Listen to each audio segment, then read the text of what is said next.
Welcome back to the show. It's your girl Sarah right here on Relaks Radio, and we're going to be having a very important conversation here as well. All right. Now, I want you to stay tuned. I want to know your thoughts. I want to know what you're thinking, especially because, like I said, this is an important conversation, and we saw recently, this news actually made headlines recently when migrant rescuers actually had to face a lot of abuse because of they had to face a lot of abuse because of all of these problems that are there here in the United Kingdom in terms of migrants, in terms of the prejudice and the hostility that are there towards migrants.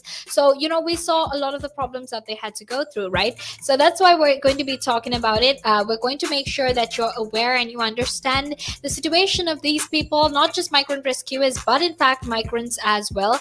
And that is why we're going to be having this discussion, all right? Now, before we head into this discussion, I want to very quickly remind you that you can in fact be a part of this show. All you need to do is just text me on 078 to get in touch with me, to share your thoughts with me, because I want to know what you're thinking. All right. Don't forget to call. Don't forget to text. I want to know what you feel about this. All right. So make sure you stay tuned. Make sure you stay tuned to the conversation. Make sure you share your thoughts. And don't forget to go follow us on our socials as well. Don't forget to like us on Facebook and follow us on Instagram, Twitter, and TikTok, because that way you can actually make sure that you're always informed, that you're always aware about everything that is happening, not just here in the UK, but in fact all over the entire world as well. All right. So don't forget to do that, because that's what we're going to be, we're going to be discussing, and we're going to be having a lot of important conversations that you might want to catch up on later on. So make sure to go follow us on our socials. All right. Now, something else that you can obviously do is in fact to go download an app which is available on both the Apple App Store and the Google Play Store. You can actually make sure that you are a part of this conversation live. You can join into the conversation live if you download an app which is available on both the Apple App Store and the Google Play Store. That way you can actually make sure that you're always listening to the conversation, that you're tuned into the conversation, and you're sharing your thoughts and opinions at that moment, right? Which means that you will be contributing to the conversation. So right now, let's talk about a very, very important question, a very important issue here in the UK as well. Now, a few days back, we saw how some migrant rescuers were in fact, verbally abused. There was a lot of strong language that was thrown around for them and telling them that they basically had a migrant taxi service. All right, I'm going to put it that way because that's what was said. Now, they call them a migrant taxi service, and we'll talk about why there is so much of hate, why there is so much of prejudice against people who help migrants and migrants here in the UK. Now, the Royal National Lifeboat Institution has actually hit out at accusations that it is operating a migrant taxi service. Right now, this is what I was telling you earlier as well, because they have been rescuing people who are at the risk of dying in the water as they cross the channel in small boats. They have been called a migrant taxi service. Right now, Mark Dowie, who's actually the chief executive of the Royal National Lifeboat Institution, said that it was the charity's moral and legal duty to rescue migrants in danger in the sea. All right, because let's actually think about their situation. Let's think about the instances that they're in and the circumstances they're in, because to be quite honest with you, we're talking about migrants, right? And I mean, if you're not someone who understands how this whole thing works, if you don't really know the whole distress and struggles that are faced by migrants, there are so many documentaries, there are so many movies that you can go check that will help you understand this, right?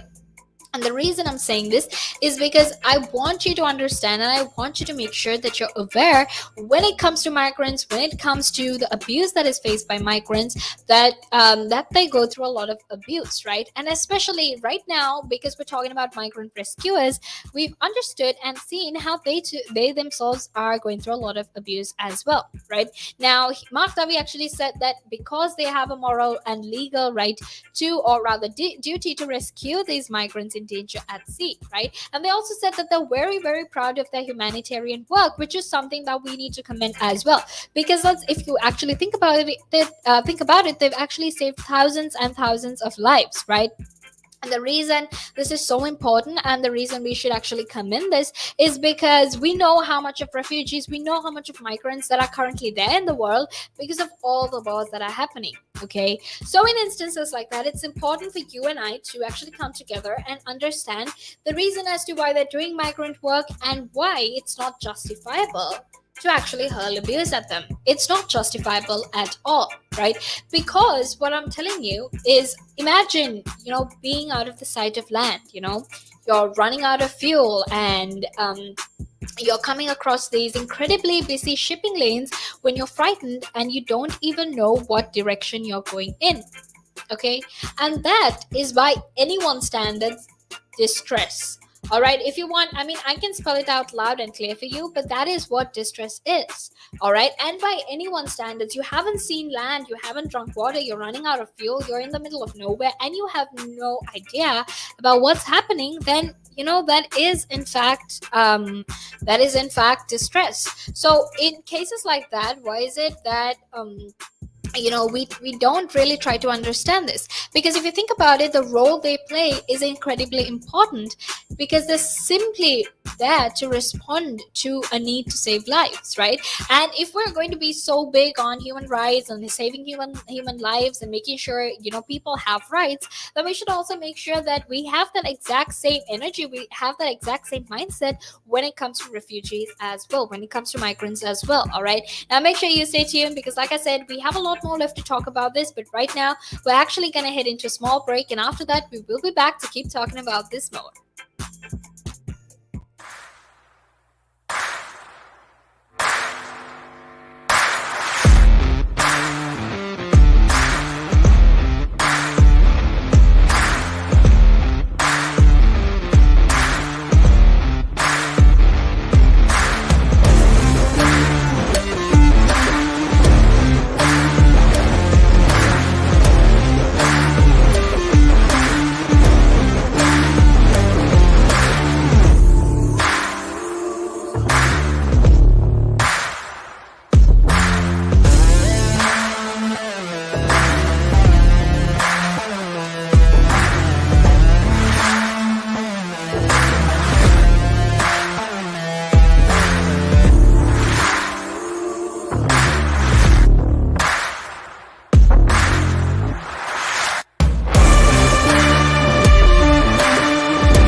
Welcome back to the show. It's your girl Sarah right here on Relaks Radio.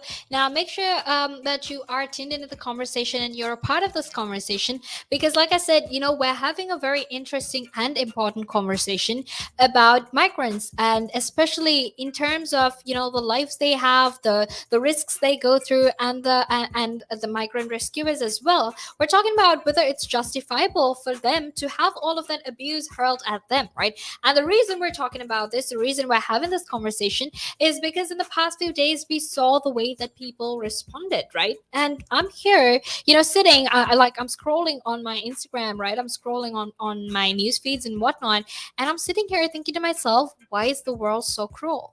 right? Look, it really doesn't hurt for you to be nice. It really doesn't hurt for you to have a little bit of empathy towards people who are going through distress, right? And the reason that I'm telling you this, the reason I'm so I'm so upset about this is because we're a country that's so big on human rights, right? We talk about human rights, we talk about giving people opportunities. It's always, oh, we should give people opportunities, we should make sure that everyone has human rights, we need to protect people's human rights.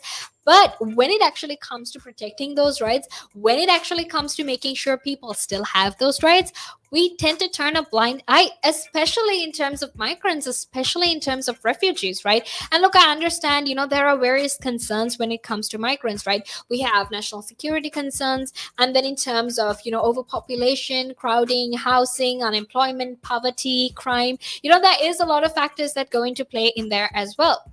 However, having said that, even if that was the case, it really doesn't hurt for you to exercise some basic human decency or some, empathy, right? So that's why we're having this conversation, because I want to make sure that all of you understand why exactly it's terrible to react in a way like this and make life not just hard for yourself, but for everyone else, and, treat them so terribly as well.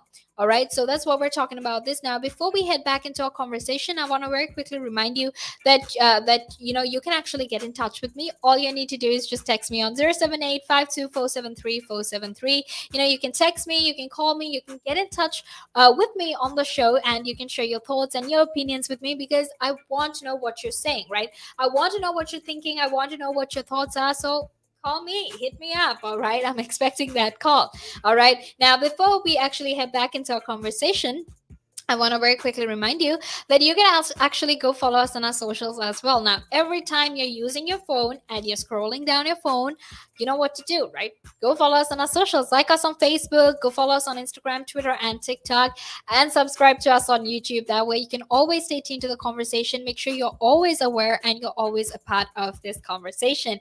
And don't forget to download our app either, which is available on both the Apple App Store and the Google Play Store. That way you can actually make sure you're listening in from either your iOS device or your Android device, and you can make sure that you're always contributing to the conversation. Now let's actually get back into our conversation, which is about these migrant rescuers, right? All these people who voluntarily work to rescue migrants, right? Now earlier sometime, or during this week, actually we saw how they had to go through a lot of abuse. Now what the RNLI, or the Royal National Lifeboat Institute, is trying to do is, what they're trying to do is they're trying to promote empathy, right? They want to promote empathy and understanding among the British public with respect to migrants who are crossing the channel following criticism on social media. Right. And basically what they had to say was that it's humanitarian work. Look, I think it's basic human instinct that when you see someone in trouble, you want to help them, right? I mean, I don't know about you, but at least for me, that's the case. When I see someone in trouble, I stop everything I'm doing, and I literally just stop everything I'm doing and I go to help them, right? Because that's just the way I've been brought up. That's just who I am. When I see someone in trouble, I want to help them. And that is basic human instinct. So the reason why there is so much of the reason why there is so much of negativity, prejudice, and discrimination, or marginalization, especially when it comes to migrants and migrant rescuers, is probably because of this prejudice, and also these narratives and negative attitudes that we have towards these migrants. Okay, now for example, like I said, when it comes to imagining what exactly is distress, let's actually analyze the situation of these migrants for a minute. Okay, so take a minute, and I want you to imagine all of this, right? Imagine you're on this boat and you're in this war-torn country, right? There's so much of wars happening, people are dying, it's you're being bombed, and you have no idea if you're going to live until the next day, right? And so you sort of get on a boat and you leave your country, right? So imagine you're out of sight of land, right? Because you're in the sea, you're making your way across the English Channel to get to some country where you can be safe, and there's no fuel. You're coming across these incredibly busy shipping lanes where you're frightened and you don't even know what direction you're going in. That's distress. And by anyone's standards, that's still distress, right? You have no idea what is happening right now. Anonymized testimonies that were there from all of these crew members or even migrant rescuers, something they had a lot to say is that a lot of these people are in fact lost in the ocean for 30 hours in -2 degrees Celsius. Okay, and those are just the temperatures in January, and there are families who are suffering from severe heat strokes and even seasickness on sweltering summer days, and people who are traveling in unseaworthy vessels, especially small boats where so many people are loaded into the boat until they get their way or make their way across the channel. So in instances like that, you understand why these people want to save those people, because at the end of the day, our RNLI crew members are in fact mostly volunteers, and they wake up in the middle of the night or they leave their regular jobs to come and help all of these people who are in distress in the sea.